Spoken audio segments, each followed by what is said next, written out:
नमस्कार श्रोताओं, तो अभी उपस्थित हुए हैं सुबह की प्रमुख खबरों के साथ। तो इससे पहले खबरों को विस्तृत रूप से जानने निवेदन रहेगा, कृपया चैनल को जरूर सब्सक्राइब करें। तो प्रस्तुत हैं आज सुबह की प्रमुख खबरें। 2 माह से 15 जुलाई से प्रदेश भर में साहसिक गतिविधियों पर रोक। हिमाचल प्रदेश में बरसात के चलते साहसिक खेल गतिविधियों पर 15 जुलाई से 2 माह के लिए रोक लग जाएगी। प्रदेश के कुल्लू, मनाली, बीड़-बिलिंग, धर्मशाला, बिलासपुर, डलहौजी के खजियार और अन्य क्षेत्रों में साहसिक खेल गतिविधियों पर 15 जुलाई से 15 सितंबर तक प्रतिबंध रहेगा। 2 माह न तो पैराग्लाइडिंग कर सकेंगे और न ही नदियों में रिवर राफ्टिंग का लुत्फ सैलानी उठा पाएंगे। हिमाचल प्रदेश में फसलों पर ड्रोन से हो रहा स्प्रे, किसान भी रोमांचित। मिनी पंजाब से मशहूर बलह घाटी में अब ड्रोन से स्प्रे और खादों का छिड़काव शुरू हो गया है। नई तकनीक से हो रहे छिड़काव को देखकर किसान भी रोमांच से भर गए हैं। बलह घाटी में किसान मात्र 100 से 150 रुपये में प्रति बीघा जमीन पर ड्रोन से खाद और कीटनाशकों का छिड़काव करवा रहे हैं।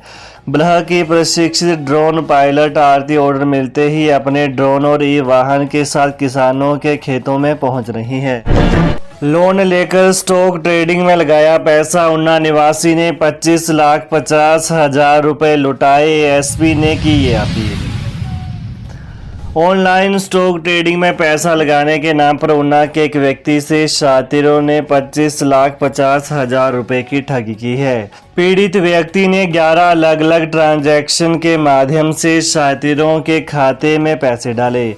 अमीर बनने के चक्कर में पीड़ित व्यक्ति बैंक से लोन लेकर स्टॉक ट्रेडिंग में पैसा लगाता रहा। पीड़ित को लालच में फंसाने के लिए शुरुआती दौर में शातिरों ने उसके खाते में 1 लाख रुपए डाले थे। सैलानी लेकर मनाली गया टैक्सी चालक लापता, अपहरण की आशंका। राजधानी शिमला से पंजाब के 2 सैलानियों को लेकर गए मनाली गया चालक संदिग्ध परिस्थितियों में लापता हो गया है। रामकृष्ण विक्ट्री टनल में टूर एंड ट्रैवल का काम करते हैं। जांच में पता चला है कि मनाली से बिलासपुर आते समय बीच रास्ते में वह लापता हो गया। इसके बाद उनका बेटा एफआईआर करवाने के लिए पहले दाड़ला घाट थाने गया, लेकिन यहां भी उसकी सुनवाई नहीं हुई। इसके बाद वो सदर थाने में पहुंचा और यहां पुलिस ने उसकी शिकायत पर त्वरित कार्रवाई करते हुए 0 एफआईआर दर्ज कर जांच शुरू कर दी। वहीं प्रारंभिक जांच में पुलिस ने टैक्सी को लुधियाना से बरामद करने में कामयाबी हासिल की है, लेकिन अभी तक रामकृष्ण का कोई सुराग नहीं लग पाया है। वाहन में खून के धब्बे भी मिले हैं। हरिकृष्ण पुत्र बाबूराम निवासी गांव डोलरू, डाकघर डोली, तहसील रामशहर, जिला सोलन का रहने वाला है। पुलिस को दी शिकायत में उनके बेटे देशराज ने बताया कि 24 जून को उसके पिता अपने टैक्सी नंबर HP 01A5150 में 2 सवारियों को ताराहाल शिमला से मनाली लेकर गए। 25 जून की शाम करीब 8 बजे इसके घर पर बात हुई तो उन्होंने कहा कि मैं बरमाणा पहुंच गया हूं, सवारियां बिलासपुर छोड़कर गांव चला जाऊंगा। इसके बाद रात को 11 बजे फोन स्विच ऑफ हो गया। बिनवा खड्ड में नहाने गए युवक को मिली ऐसे दर्दनाक मौत। कांगड़ा जिला बैजनाथ थाना के तहत चोबू में एक युवक की बिनवा खड्ड में डूबने से मौत हो गई। मृतक की पहचान विशाल उर्फ वीरू निवासी नगहेड़ चोबू के रूप में हुई है। पुलिस से मिली जानकारी के अनुसार पिछले कल विशाल, जो कि वेल्डिंग का काम करता था, अपने दोस्तों के साथ नहाने खड्ड पर गया। इस दौरान वो अपने बातों में व्यस्त हो गए। विशाल जहां नहा रहा था वहां से जोरदार आवाज आई। इस दौरान 2 युवकों ने विशाल को निकालने की कोशिश की, जिसके बाद वहां मौजूद लोगों ने विशाल को खड्ड से बाहर निकाला। इसके बाद विशाल को बैजनाथ सिविल अस्पताल लाया गया, जहां डॉक्टरों ने उसे मृत घोषित कर दिया। धर्मशाला बस अड्डे का कॉन्ट्रैक्टर तलब। धर्मशाला बस अड्डे के कॉन्ट्रैक्टर को बस अड्डा प्रबंधन प्राधिकरण ने तलब कर लिया है। इस अड्डे के संचालक के साथ निगम का विवाद है और इसी विवाद को लेकर प्राधिकरण ने कॉन्ट्रैक्टर को बुलाया है ताकि उसके साथ पूरी बात साफ हो जाए। बताया जा रहा है कि धर्मशाला बस अड्डे का कॉन्ट्रैक्टर जिसे अड्डे के निर्माण का जिम्मा दिया गया है वह वहां पर कंस्ट्रक्शन नहीं कर रहा है, जबकि वहां पर आने वाली बसों से पैसे की वसूली उसके द्वारा की जा रही है। सरकारी जमीन पर बसों से पैसे की वसूली हो रही है, मगर उसके खिलाफ अब तक कोई कदम नहीं उठाया जा सका है।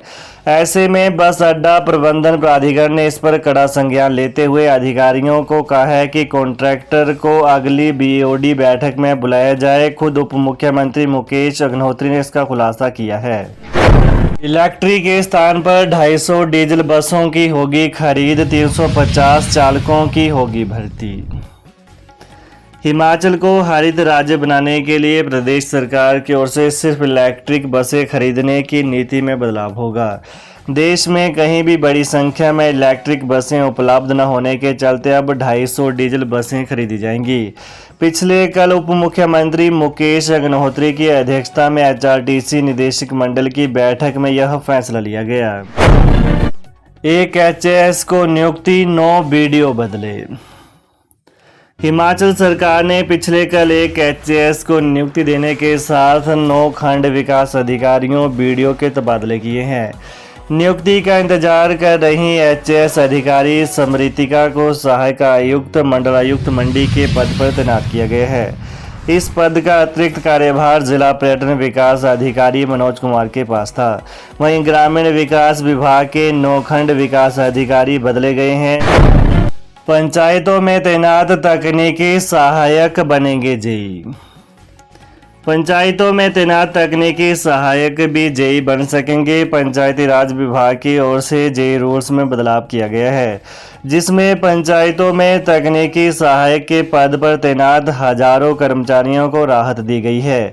पंचायतों में तैनात तकनीकी सहायक इससे पहले तकनीकी सहायक पद पर ही सेवानिवृत्त हो जाते थे, लेकिन पंचायती राज विभाग द्वारा जारी किए गए संशोधित नियमों के ड्राफ्ट में तकनीकी सहायकों को जेई के पदों के पदोन्नति देने का फैसला लिया गया है। पंचायती राज विभाग के इस फैसले से प्रदेश के हजारों तकनीकी सहायकों को पदोन्नति का लाभ मिलेगा। जेई भर्ती के लिए तकनीकी सहायकों को 75% कोटा तय किया गया है, जबकि जेई की 25% पद सीधी भर्ती के माध्यम से भरे जाएंगे। विभाग की ओर से संशोधित भर्ती नियमों का ड्राफ्ट जारी किया गया है। हिमाचल प्रदेश ने केंद्र सरकार से मांगी स्पेशल ग्रांट। हिमाचल सरकार ने 16वें वित्त आयोग से रूटीन अवार्ड से अलग 15,700 करोड़ की स्पेशल ग्रांट की मांग की है। राज्य सरकार ने अपने मेमोरेंडम में स्टेट स्पेसिफिक ग्रांट्स को अलग से दिखाया है। इसमें सबसे ज़्यादा 5,000 करोड़ राज्य की राज्य सरकार ने अपने मेमोरेंडम में स्टेट स्पेसिफिक ग्रांट्स को अलग से दिखाया है। इसमें सबसे ज़्यादा 5,000 करोड़ राज्य की सड़कों और पुलों की मेंटेनेंस के लिए मांगे गए हैं। तर्क दिया गया है कि आपदाओं के लिए संवेदनशील पहाड़ी प्रदेश हिमाचल में सड़कें बहाल रखना बड़ी चुनौती है। कांगड़ा के गगल एयरपोर्ट के विस्तार के लिए 3500 करोड़ की डिमांड की गई है। राज्य सरकार ने तर्क दिया है कि इससे हिमाचल प्रदेश को इंटरनेशनल कनेक्टिविटी मिल जाएगी। यह लागत वर्तमान में एयरपोर्ट के लिए होने वाली लैंड एक्विजिशन की है। राज्य के बड़े शहरों में भीड़ को कम करने के लिए उनके विस्तार के नाम पर 3,000 करोड़ की डिमांड की गई है। तो ये रहा सुबह की प्रमुख खबरों का विश्लेषण। तो प्रदेश की ताज़ा खबरों को जानने के लिए कृपया चैनल को अभी सब्सक्राइब करें। धन्यवाद।